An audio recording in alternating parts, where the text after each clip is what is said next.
Politi legis non legi, politi adoptande. Politik harus tunduk pada hukum, bukan hukum yang harus tunduk pada politik. Kata inilah yang harusnya menggambarkan kondisi demokrasi Indonesia sekarang ini yang semakin hari justru diracuni oleh kepentingan pribadi maupun kepentingan golongan tertentu. Dalam sistem ketatanegaraan Indonesia, sejak amandemen ketiga Undang-Undang Dasar 1945 pada tahun 2002 telah melahirkan lembaga yang bernama Dewan Perwakilan Daerah atau DPD yang memiliki tugas etis yakni menjembatani suara daerah agar dapat didengarkan oleh pemerintah pusat.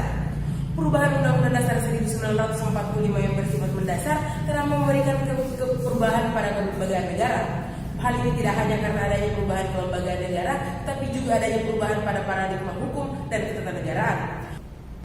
Namun, nasib lembaga negara tersebut kini berada di ujung tanduk tatkala munculnya berbagai anggota partai politik ke dalam tubuh DPD.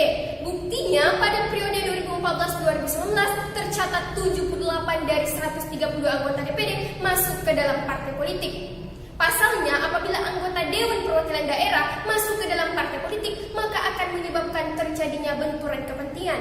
Pun ketika anggota Dewan Perwakilan Daerah masuk ke dalam partai politik dan sebagai pengurus partai politik, maka akan menyebabkan terjadinya distorsi politik, di mana menurut Profesor Jimli Asidiki menyatakan bahwasannya distorsi politik dapat menyebabkan terjadinya penyimpangan hukum yang akan berimbas kepada double representation, sehingga Dewan Perwakilan Daerah tidak lagi memikirkan kepentingan aspirasi daerah, melainkan lebih mementingkan kepentingan aspirasi parpol tempat ia bernaung. Minimnya kewenangan DPD menjadi alasan utama mengapa DPD masuk ke dalam partai politik. Namun hal itu justru menjadi pedang bermata dua yang siap melukai marwah DPD, dan justru DPD lah yang akan dimanfaatkan oleh partai politik untuk mendapatkan kepentingan kelompok semata.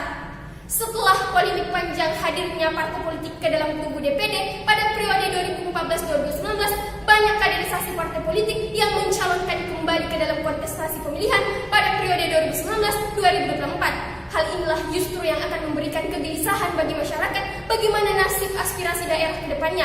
Oleh karenanya, Mahkamah Konstitusi sebagai the guardian of demokrasi dan sebagai the protector citizen constitutional right mengeluarkan dalam putusannya nomor 30/PUU/Mendatar/Romawi 16 tahun 2018 tentang larangan pencalonan anggota DPD melalui jalur partai politik. Hadirnya partai politik di dalam tubuh DPD tidak hanya berdampak kepada sistem perwakilan yang dianut oleh DPD, tapi juga berdampak kepada MPR, di mana MPR yang sejatinya merupakan gabungan antara political representation dan territorial representation.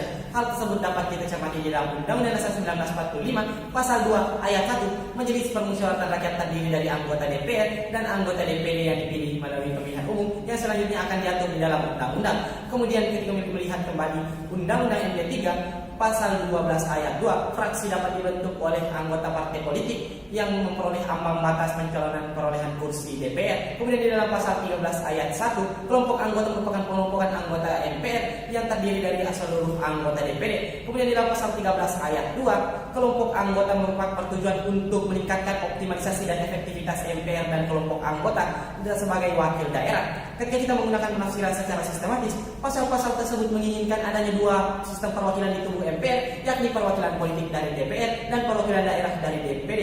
Kemudian ketika DPD berasal dari partai politik, maka akan menghilangkan eksistensi MPR dan akan terjadi double representation. Kami pun mengamini adanya penguatan DPD, tapi tidak dengan cara parpolisasi DPD, sehingga ada dua solusi yang kami tawarkan, yakni yang pertama, menata kembali sistem ketatanegaraan, kemudian meningkatkan, mewujudkan strong bicameral di dalam tubuh DPD, dan mengamandemen Undang-Undang Dasar 1945 Pasal 22D, kemudian meningkatkan fungsi legislasi, tidak hanya proses pengajuan rancangan undang-undang, tapi ikut serta dalam pengesahan rancangan undang-undang. Kemudian yang kedua, merevisi Undang-Undang Nomor 7 Tahun 2017, kemudian menegaskan pencalonan anggota DPD harus bebas dari partai politik sebagai aktualisasi putusan Mahkamah Konstitusi Nomor 30/PU/Romawi 16 Tahun 2018. Tidak dapat dibantah bahwa demokrasi adalah asas dan sistem yang paling baik dalam sistem politik dan ketatanegaraan.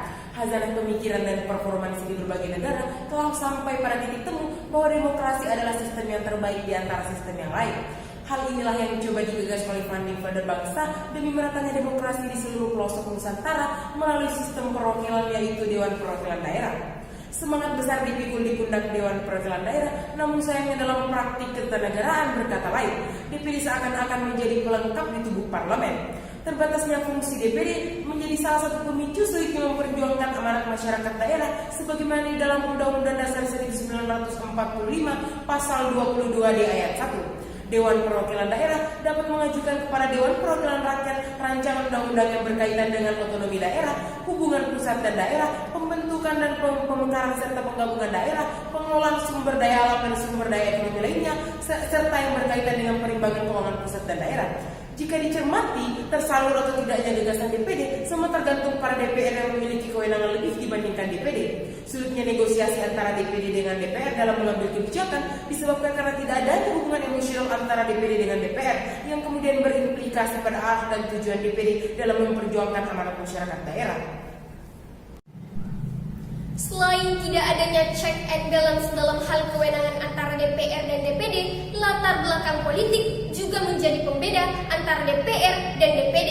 Pasalnya, DPR yang merupakan hasil didikan dari partai politik jelas di atas kertas lebih memiliki pengaruh dalam pengambilan kebijakan. Berbeda dengan Dewan Perwakilan Daerah yang hanya terdiri dari 4 perwakilan dari setiap daerah provinsi dan tidak memiliki backup dari partai politik, sehingga Dewan Perwakilan Daerah dianggap sebelah mata di parlemen. Partai politik merupakan instrumen terpenting dari sistem demokrasi, baik itu di negara maupun dunia manapun.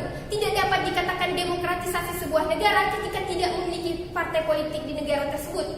Karena pada hakikatnya, partai politik merupakan bentuk manifestasi dari kebebasan masyarakat untuk membentuk kelompok-kelompok sesuai dengan kepentingannya masing-masing. Selain itu, ketika anggota Dewan Perwakilan Daerah masuk ke dalam partai politik, akan memberikan pendidikan politik bagi Dewan Perwakilan Daerah sehingga kekhawatiran masyarakat bisa teratasi. Ketika Dewan Perwakilan Daerah masuk ke dalam partai politik, akan memecahkan sekat antara DPD dan DPR sehingga aspirasi DPD dapat diterima baik oleh DPR. Seakan diterima dengan setengah hati, kehadiran dari DPD amatlah banyak mendapat cobaan berat. Kali ini datang dari lembaga kekuasaan kehakiman tertinggi, yakni Mahkamah Konstitusi, dengan mengeluarkan putusannya nomor 30/PU mendatar angka Romawi 16 tahun 2018 tentang larangan pencalonan anggota Dewan Perwakilan Daerah masuk ke dalam partai politik. Hal ini jelas dapat memberikan cambukan tampar yang amat besar bagi Dewan Perwakilan Daerah karena putusan tersebut merupakan sesuatu yang amat terburu-buru dan syarat akan isu politik. Putusan Mahkamah Konstitusi terkait pencalonan anggota DPD dianggap sangat kontroversi. Putusan yang dibacakan pada tanggal 23 Juli 2018, sementara batas akhir pencalonan anggota DPD berakhir pada tanggal 19 Juli 2018. Kemudian dalam putusan tersebut memberikan instruksi kepada calon anggota DPD yang berasal dari partai politik agar mengundurkan diri dari pencalonan. Hal tersebut sangat bertentangan dengan asas yang dianut oleh Mahkamah Konstitusi, yakni asas non retroaktif. Hal tersebut dapat kita cermati di dalam Undang-Undang Nomor 8 Tahun 2011 terkait Mahkamah Konstitusi, Pasal 58. Undang-undang yang diuji oleh Mahkamah Konstitusi tetap berlaku sampai adanya putusan yang menyatakan bahwa undang-undang tersebut bertentangan dengan Undang-Undang Dasar 1945. Kemudian di dalam Peraturan Mahkamah Konstitusi Nomor 6/PMK Tahun 2005, Pasal 39, putusan Mahkamah Konstitusi memiliki kekuatan hukum tetap sejak dibacakan dalam sidang pleno terbuka umum. Kedua pasal tersebut mengisyaratkan bahwa putusan Mahkamah Konstitusi menganut asas non retroaktif, sehingga Mahkamah Konstitusi tidak berhak untuk membatalkan pencalonan anggota DPD pada periode 2019-2024. Dalam putusan Mahkamah Konstitusi, pada bagian pertimbangan hukum memberikan instruksi kepada KPU agar membuat persyaratan baru, yakni calon anggota DPD yang berasal dari partai politik harus mengundurkan diri dari partainya. Sehingga hal-hal tersebut telah jauh melampaui koridor Mahkamah Konstitusi, yakni Mahkamah Konstitusi hanya berhak sebagai negatif legislator, bukan untuk membuat norma baru, apalagi memberikan perintah kepada lembaga negara lainnya.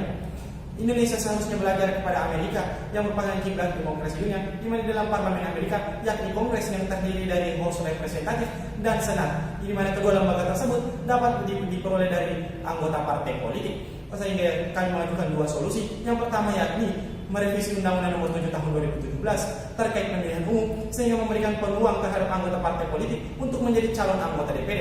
Yang kedua yakni merevisi Undang-Undang Nomor 2 Tahun 2008 terkait partai politik, yakni partai politik dapat mengajukan bakal calon anggota DPD.